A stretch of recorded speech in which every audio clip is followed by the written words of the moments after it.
बहुत भारतवासियों को मैंने देखा है मोजे पहन के घूमते रहते हैं जूतों में। अब जूते वैसे ही बहुत गर्म हैं, उसमें मोजे और डाल लिए आपने।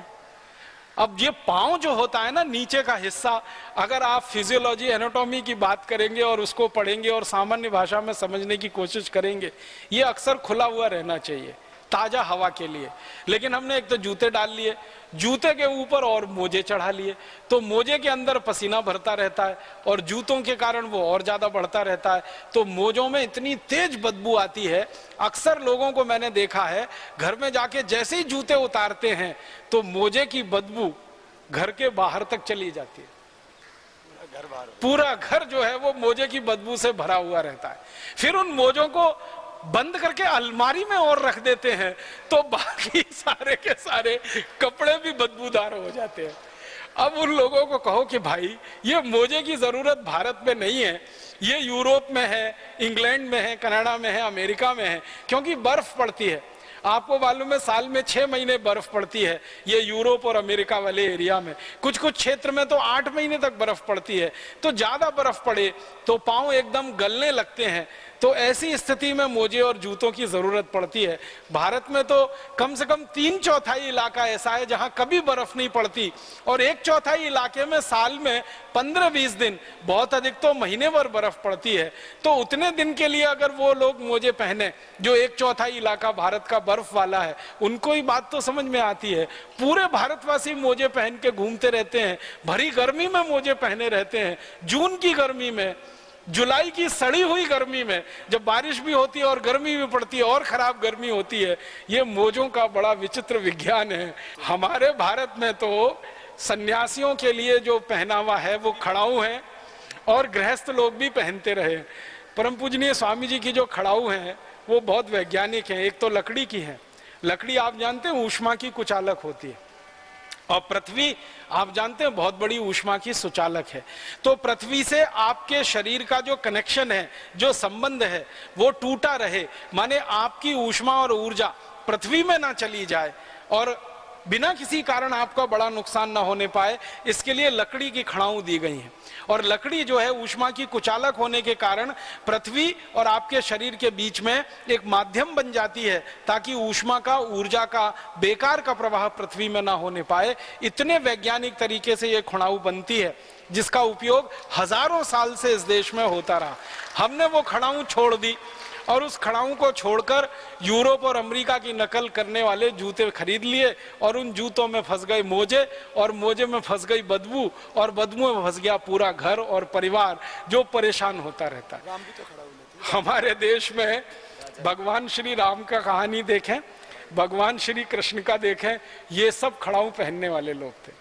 श्री राम ने हमेशा खड़ाऊ पहनी, लक्ष्मण जी हमेशा खड़ाऊ पहनते रहे, बजरंगबली को देखें, हनुमान जी को, वो खड़ाऊ पहनते रहे, श्री कृष्ण खड़ाऊ पहनते रहे, युधिष्ठिर, अर्जुन, नकुल, सहदेव, भीम, ये सब खड़ाऊ पहनकर हमारे महापुरुषों ने अपने अपने जीवन में बड़े बड़े काम किए। और आप तो जानते हैं एक हमारे यहाँ मुहावरा चलता है जो वास्तविकता पर आधारित है कि श्री राम ने अपना राज्य तो खड़ाऊ की मदद से ही चलाया। भगवान श्री राम तो गए नहीं गद्दी पर, कुर्सी पर बैठने के लिए, उनकी खड़ाऊ रखी रहती थी कुर्सी और गद्दी पर, उसके द्वारा राज्य चलाया जाता था। तो खड़ाऊ बहुत महत्व की चीज है हमारे देश में। जो खड़ाऊ 14 वर्षों तक किसी राज्य का संचालन कर सकती है और राम राज्य का संचालन कर सकती है, साधारण राज्य नहीं, राम राज्य। राम राज्य में जहां कोई दुखी नहीं है, कोई गरीब नहीं है, कोई भूखमरी का शिकार नहीं है, कोई बेरोजगार नहीं है, जहां अतिवृष्टि नहीं है, जहां अनावृष्टि नहीं है, माने जीवन का कोई दुख ही नहीं है, ऐसा राज्य राम राज्य। और वो खड़ाऊ के द्वारा संचालित हुआ हो 14 वर्ष, तो अंदाजा लगा लीजिए खड़ाऊ का कितना बड़ा महत्व रहा होगा इस देश में। और भरत जो श्री राम के अनुज छोटे भाई, जब उनको बुलाने के लिए गए वन में, तो श्री राम ने कहा कि मेरी खड़ाऊ ले जाओ।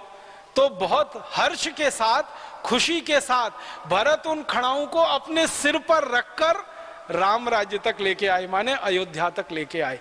खड़ाऊओं का स्थान सिर में रहा है, हमने अब वो जूते को देना शुरू कर दिया है। क्या हमारी संस्कृति का पतन हुआ है, कहां खड़ाऊ और कहां जूता। तो आप इस जूता संस्कृति से थोड़ा बाहर निकलें। ये सांस्कृतिक पतन है हमारा, जूते का पहनावा। और जूते का पहनावा ऐसा, एक जोड़ी जूता नहीं, दो नहीं, तीन नहीं, चार नहीं, 5, 10, 15, 20, 25, 50, और लोगों को ड्रेस के हिसाब से जूता। हम शायद इस उम्मीद में, इस कल्पना में इसको धारण किए रहते हैं कि इससे हमारा कोई स्टेटस सिंबल बढ़ता है। वो मूर्खता बढ़ती है। इसलिए हम इस सांस्कृतिक अधः पतन के इस स्तर पर आके खड़े हो गए हैं कि अपनी खड़ाऊं छोड़ी है, अपनी जूतियां छोड़ी हैं।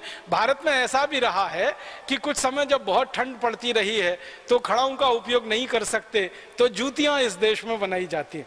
जूतियां बहुत वैज्ञानिक हैं, जूतों की तुलना में तो बहुत ज़्यादा वैज्ञानिक हैं। मैंने देखा राजस्थान में, मध्य प्रदेश में, गुजरात में, महाराष्ट्र के कई इलाकों में जूतियां बनती हैं। जूतियां इतनी अद्भुत होती हैं कि सीधे या उल्टे दोनों पैरों में दोनों को पहन सकते हैं, कभी भी बदल सकते हैं, बराबर घिसती हैं। जूते की तरह से नहीं होती। जूते को एक ही पैर में पहना जा सकता है, दूसरे पैर का जूता दूसरे पैर में नहीं आता।